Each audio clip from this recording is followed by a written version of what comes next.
Разбрахме, че днес сте били обект на полицейска акция. Какво се случи и каква е причината полицаи да обискират дома ви?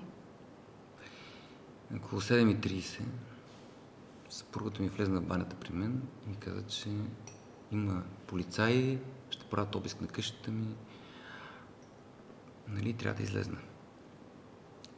Помолих да им кажа, че искам да се облича, нали, че ще излезна, няма проблем. Тя каза, полицай е пред вратата на банята. Поиска да дойде до банята. При което, нали, ми даде един халат, излезнах, видях се с... бяха дошли трима, може би трима бяха горе. Видях се с полицаите, помолих момчета, моля да се облича, нали, заповядайте, седнете, те казаха да няма проблем.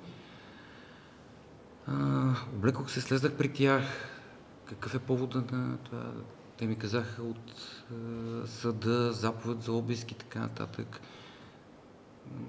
Казвам, аз не съм наясно за какво става въпрос, може ли да се обадя на адвоката ми? Да, разбира се, имам право на адвокат, нали? Обадих се на адвокат Иван Демерджиев, той ми е адвокат. Той каза, тръгвам, идвам. Дойде, чак тогава ми става ясно, че става въпрос за обиск и проверка по разследване на прокурор за неплащане от моя страна на тротуарно право на заведение, което имам в Тракия, което е дадено под наем.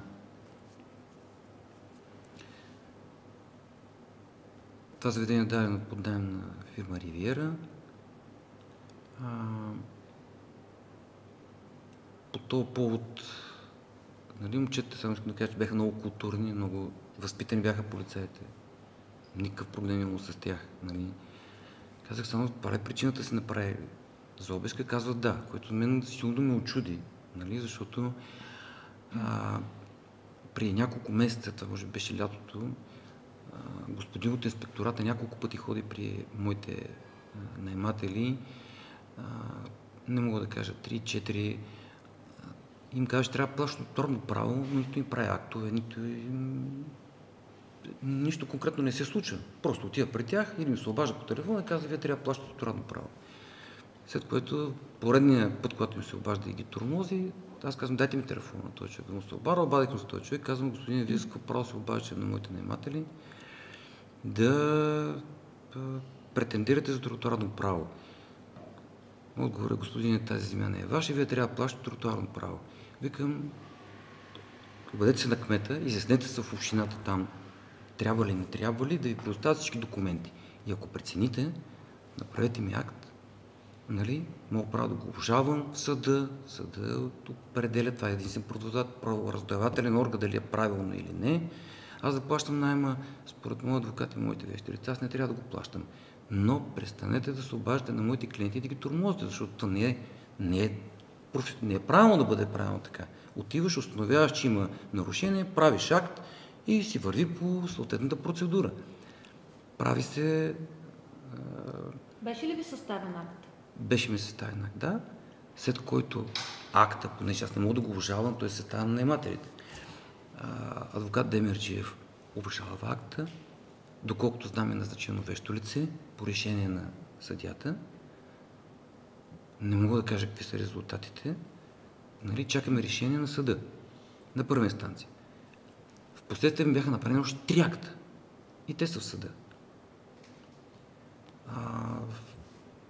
Известно време след това, тук може би преди около месец-два, нямам представа точно кога беше, получавам призовка, че трябва да се явя в предознател Мандевски в икономическа полиция. Нали? Не го познавам, понеже ми е водил друго дело, е разследвал. Отидах при него и му казаха, престанете да ме викате за това дело, той е 10 години вече, до тук ми е 10 с това дело. Той каза, не, той е за друго дело. Казвам, за какво друго дело? Аз, нали... Той казва, не плащаш наем, не плащаш тотално право. Казвам, как дело за такова нещо? Той е в съда. Прокурор еди кой си,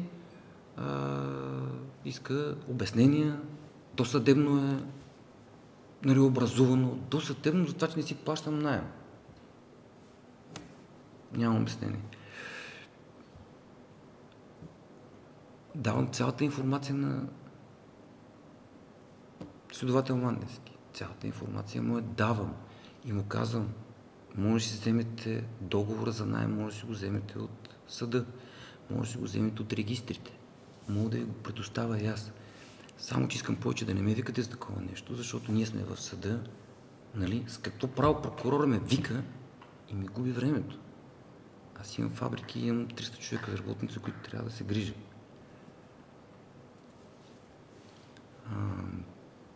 Той ми се извини няколко пъти, но казва, имам заповед от прокурора. Окей. Всичко приключи. След това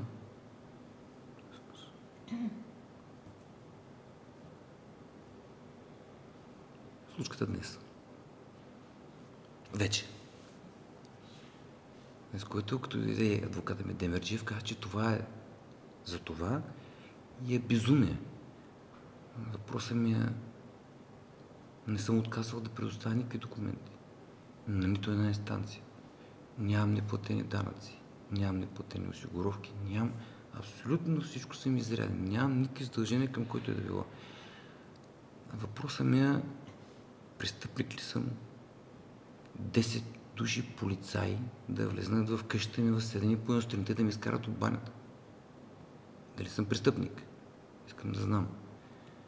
Искам да знам нали, отговор от прокурора и от шефа на полицията, защото той е разпоредил тази проверка. При тази проверка в офиса ми са иззети компютрите преди Нова година. Сега информация цялата ми е вътре. При тази проверка ми са иззети 2 лични лаптопа вкъщи, компютър, телефон.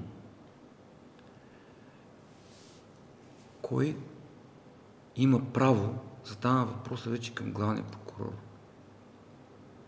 кой има право да ми отвори телефоните и лаптопа и айпадите, където имам целият архив на снимки на семейството, може да има голи снимки с жена ми. Служебна информация имате ли в компютрите, които Имам. са ви взети? Имам, разбира се, в лаптопа имам клиенти. В компютъра ми е ERP системата. Официалната ми ERP система, с която аз работя само през нея. В тази система, ако се влезе, могат да ми видят информацията за всеки един клиент. Аз пак ще им я дам, но трябва да ми поискат официално. И защо да я давам? Това не ли е лична защита на личните данни? Това е лична информация на фирмата. С какво право прокурора и полицая си позволяват да ми вземат документите, да ми вземат телефон с 2 лаптопа, искаха да ми вземат другия телефон.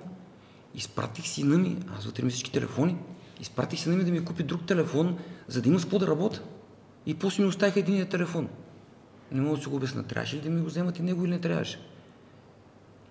И това направих обиск на къщата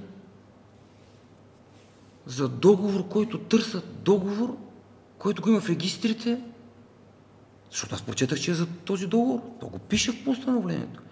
И всичко, което се намери в къщата, което може да скрие, това вече може да е въпросите на адвоката ми, защото аз не съм вещ. Само според него и според други хора, които говорих за София, е пълно безумие, което е направено. И за мен е безумие. Имате ли обяснение защо са предприяти тези несъразмерни спрямо предмета на досъдебното производство действия срещу вас? Никакво. Вие виждали ли сте при кой, когато дават по телевизията, влизат 10 души полицаи, 7:30 сутринта му правят обиск? При кои хора ходят? Аз не съм го виждал даже при, не знам, по телевизията и при наркотрафиканти, и хора с оръжие, и фанати. При мен влезоха 10 човека. Може да се представите как се чувства семейството ми за договор, който не съм отказал да го дам и който може господин прокурора да си го вземе от всяко едно место. В регистрите, от съда, дал съм делото на дознател Мандевски. Искам да знам от главния прокурор престъпник ли съм. Искам да знам, ако не съм, и ако действията на тези хора са неправомерни или си ги превишили, искам да знам какви ще бъдат последствия на тези хора.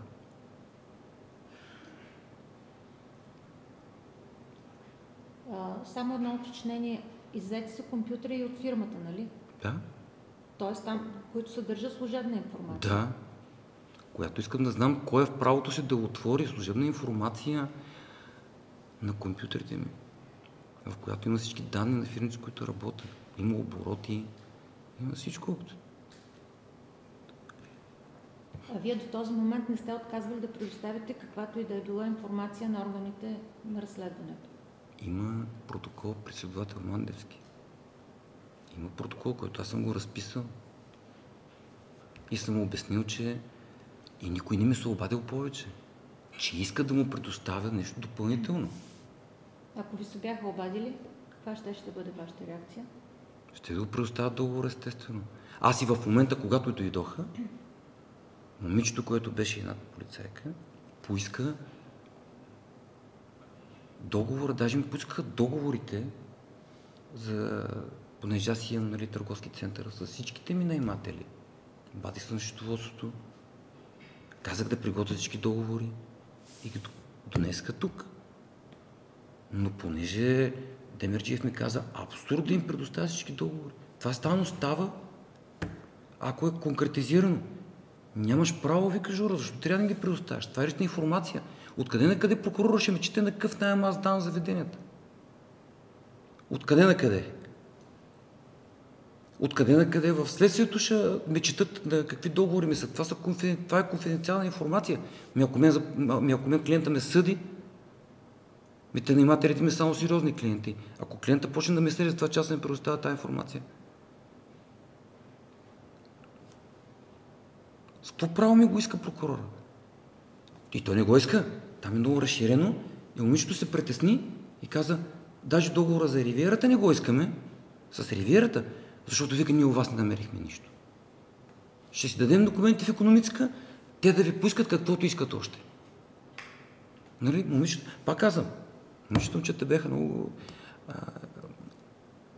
много така коректни, нямам забележка. Единственото, че само искам да кажа, пак се обръщам, нали, към правото, защото според моите адвокати, и с хората, съм се консултирал, нали, нямат право да ги вземат. Нямат право да ми вземат компютъра, нямат право да ми вземат лаптопа, нямат право да ми вземат телефона.